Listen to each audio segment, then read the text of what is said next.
तो हमारा जो फर्स्ट टॉपिक रहेगा वो रहेगा वेरिएशंस इन साइकोलॉजिकल एट्रीब्यूट्स, जो कि है हमारा chapter number 1। Hello everyone, welcome back to Unimonks. मैं हूँ जानवी और आज हम स्टार्ट करने वाले हैं साइकोलॉजी डोमेन से। तो हमारा जो फर्स्ट टॉपिक रहेगा वो रहेगा वेरिएशंस इन साइकोलॉजिकल एट्रीब्यूट्स, जो कि है हमारा चैप्टर नंबर 1। जो साइकोलॉजी स्टूडेंट्स हैं, आपको फ्यूचर में क्या करना है, किसी यूनिवर्सिटी में एडमिशन लेना चाहते हैं, जल्दी से कमेंट सेक्शन में बताइए। तो चलिए अब हम स्टार्ट करते हैं हमारा चैप्टर नंबर 1। इसमें हम क्या क्या पढ़ेंगे? इसमें हमारे पास आने वाला है individual differences in human functioning.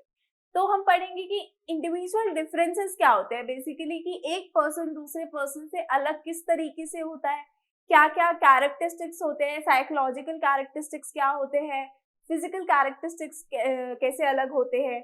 और नेक्स्ट हमारे पास आता है assessment of psychological attributes. Assessments कौन कौन से होते हैं? असेसमेंट मतलब जो प्रॉपर किस टाइप के असेसमेंट होते हैं, जैसे फॉर्मल हो गया, इनफॉर्मल हो गया, उन दोनों में डिफरेंसेस क्या होते हैं। फिर हमारे पास आता है theories of intelligence. Theories of intelligence जो है वो मेन टॉपिक है, मेन इसमें से बहुत ज्यादा क्वेश्चंस पूछे जाएंगे और इस पे हम अलग से एक वीडियो भी बनाएंगे जिसमें सारी थ्योरीज को डिटेल में एक्सप्लेन किया गया होगा। नेक्स्ट हमारे पास फिर आता है इंडिविजुअल डिफरेंसेस इन इंटेलिजेंस। इसी का पार्ट है ये कि इंटेलिजेंस की थ्योरीज में किस तरीके से बताया गया है कि कौन कौन से डिफरेंसेस होते हैं इंटेलिजेंस के अंदर भी, ठीक है। फिर स्पेशल एबिलिटीज आ जाएंगी और क्रिएटिविटी आ जाएगी। ये सब जो है वो हम इस चैप्टर के अंदर पढ़ेंगे, ठीक है। तो पहला टॉपिक हमारे पास क्या आता है? पहला टॉपिक हमारे पास आता है individual differences in human functioning. तो इंडिविजुअल डिफरेंसेस क्या होते हैं? इंडिविजुअल डिफरेंसेस होते हैं variations among people's characteristics and behaviour patterns. तो कैरेक्टरिस्टिक्स क्या हो गई, जैसे किसी की हाइट हो गई, वेट हो गया, कलर हो गया, ये सारे डिफरेंसेस हैं। और बिहेवियर पैटर्न मतलब उसकी एप्टीट्यूड, उसकी पर्सनालिटी, उसकी इंटेलिजेंस, किस तरीके से हर एक पर्सन एक दूसरे पर्सन से अलग होता है, उसे हम कहते हैं इंटेलिजेंस।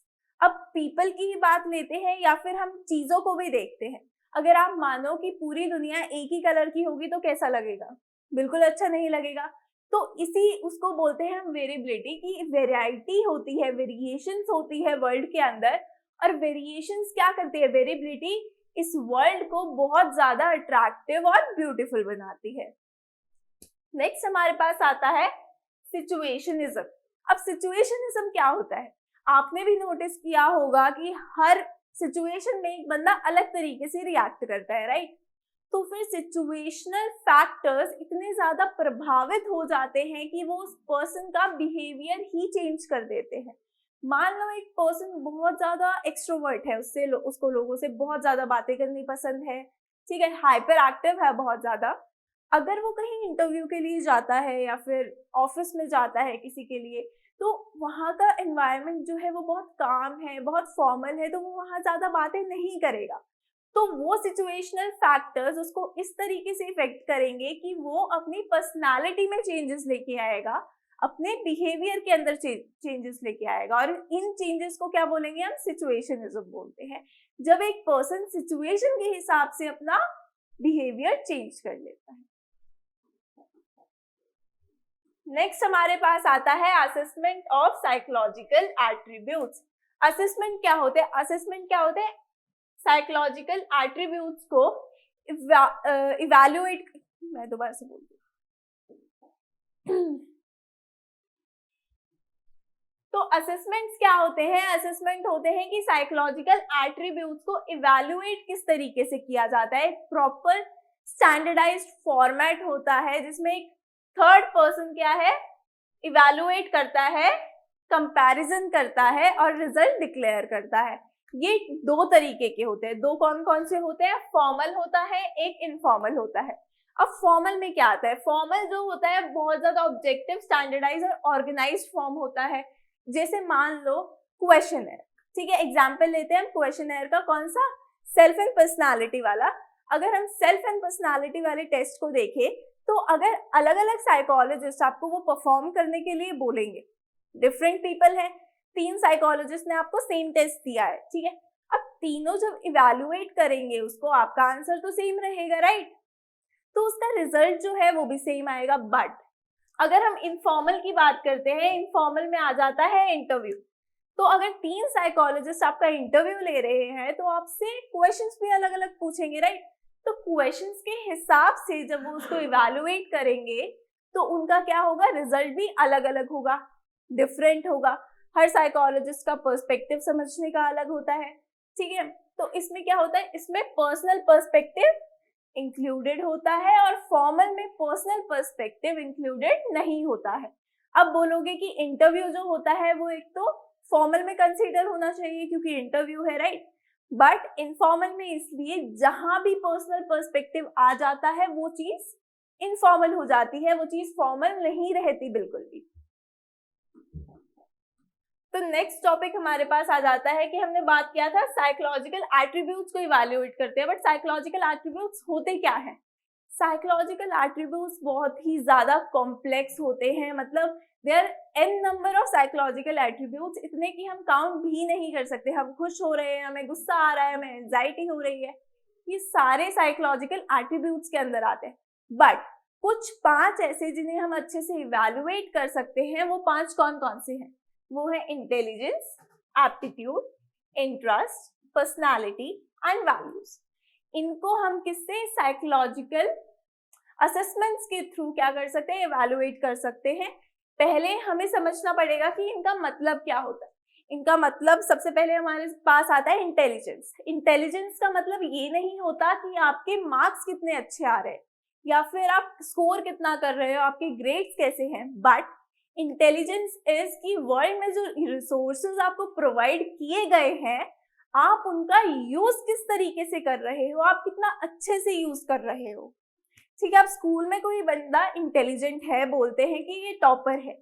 अब वो क्यों इंटेलिजेंट है? ठीक है, रिसोर्सेज सबको सेम प्रोवाइड हो रहे हैं, सेम टीचर पढ़ा रहा है, सबको बुक्स सबके पास सेम है, बट वो उन बुक्स का, उस रिसोर्सेज का इस तरीके से यूटिलाइजेशन कर रहा है कि वो रिजल्ट लेके आ रहा है। ठीक है, उसके मार्क्स अच्छे आ रहे हैं क्योंकि वो रिसोर्सेज को यूटिलाइज अच्छे से कर रहा है। तो इससे क्या पता चलता है, उसका इंटेलिजेंस लेवल पता चलता है। ठीक है, अब नेक्स्ट हमारे पास आता है एप्टीट्यूड। एप्टीट्यूड क्या होता है? एप्टीट्यूड होता है आपका पोटेंशियल, आपकी काबिलियत, कि आप किस काम को करने की काबिल हैं। मान लो कि किसी का मैकेनिकल एप्टीट्यूड बहुत ज्यादा हाई है, तो वो किस फील्ड में जाना प्रेफर करेगा? वो इंजीनियरिंग, मैकेनिकल इंजीनियरिंग साइड जाना प्रेफर करेगा, राइट? हाँ, तो अगर किसी का वोकल ज्यादा अच्छा है, वोकल एप्टीट्यूड हाई है, तो वो जर्नलिज्म में जाना प्रेफर करेगा। तो एप्टीट्यूड की नॉलेज हमें क्या बताती है? हमें करियर चॉइसेस में भी बहुत ज्यादा हेल्प करती है। ठीक है, इसको ध्यान रखना। करियर काउंसलिंग के टाइम भी एप्टीट्यूड टेस्ट इसी वजह से होता है कि आपको वोकेशनल चॉइसेस में बहुत ज्यादा हेल्प मिले। नेक्स्ट हमारे पास आता है इंटरेस्ट। अब इंटरेस्ट क्या होता है? इंटरेस्ट होता है आपकी प्रेफरेंसेस, कि आपको क्या चीजें करना बहुत ज्यादा पसंद है। जैसे किसी को सिंगिंग पसंद होता है, किसी को डांसिंग पसंद होता है, सबकी अलग अलग प्रेफरेंसेस होती है, राइट? और इंटरेस्ट के बारे में नॉलेज आपको क्या हेल्प करेगी? वो भी वोकेशनल चॉइसेस में हेल्प करेगी। जैसे मान लो मेरा आर्ट साइड में बहुत इंटरेस्ट है, मुझे पेंटिंग करना बहुत पसंद है, तो एक पर्सपेक्टिव मिल जाएगा मुझे कि मुझे एक आगे जाके आर्टिस्ट बनना है, अपनी आर्ट गैलरी ओपन करनी है या कुछ भी करना है आर्ट से रिलेटेड, राइट? तो एप्टीट्यूड और इंटरेस्ट में बिल्कुल भी ज्यादा कंफ्यूज मत होना। एप्टीट्यूड होता है प्रेफरेंसेस, सॉरी, एप्टीट्यूड होता है पोटेंशियल एंड इंटरेस्ट होता है प्रेफरेंसेस। ये होता है आपकी काबिलियत और ये होता है आपकी पसंद। ठीक है, नेक्स्ट फिर हमारे पास आ जाता है पर्सनालिटी। पर्सनालिटी क्या होता है? पर्सनालिटी होता है कि यूनिक कैरेक्टरिस्टिक्स एक बंदे के दूसरे बंदे से उसको अलग किस तरीके से बना रहे हैं, राइट? तो अगर पर्सनालिटी को हमें टेस्ट करना हो, पर्सनालिटी असेसमेंट से हमें क्या पता चलेगा? पर्सनालिटी असेसमेंट से हमें पता चलेगा कि एक पर्सन सर्टेन वे में बिहेव क्यों कर रहा है और आगे आने वाले टाइम में वो किस तरीके से बिहेव कर सकता है। ठीक है, और यही हमारे पास लास्ट एट्रीब्यूट कौन सा आता है? वैल्यूज। वैल्यूज को समझने का एक बहुत सिंपल फंडा है, हम बोलते हैं संस्कार। हमारे घर में भी बोला जाता है कि ये अच्छे संस्कार हैं, ये बुरे संस्कार हैं। तो संस्कार क्या है? संस्कार बेसिकली एक बिलीफ सिस्टम है जो जिसमें हमने अपना स्टैंडर्ड सेट कर दिया है कि हम इसी तरीके से बिहेव करेंगे और हम एक्सपेक्ट करेंगे कि सामने वाला भी उसी तरीके से बिहेव करे, और अगर वो उस वे में बिहेव नहीं करेगा तो हम उसे जज करेंगे, राइट?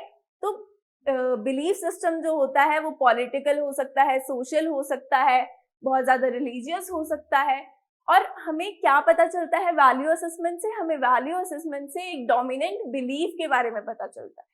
वैल्यूज तो बहुत सारी हो सकती है, बहुत सारे बिलीफ सिस्टम हो सकते हैं एक पर्टिकुलर इंसान के, राइट? बहुत सारी चीजों को वो मानता होता है, बहुत सारे स्टैंडर्ड सेट किए होते हैं, बट एक प्रॉपर डोमिनेंट बिलीफ कौन सा है? Is it political, social, religious, cultural, etcetera.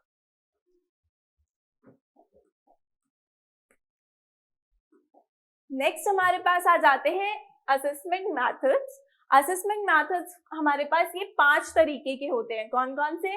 Psychological test, interview, observation, self report and case study. इन सबको हम डिटेल में नेक्स्ट वीडियो में पढ़ेंगे। तब तक के लिए वीडियो को लाइक कर दीजिए, फ्रेंड्स के साथ शेयर कीजिए। आपको कोई भी डाउट हो तो कमेंट सेक्शन में डाउट पूछिए। Thank you so much.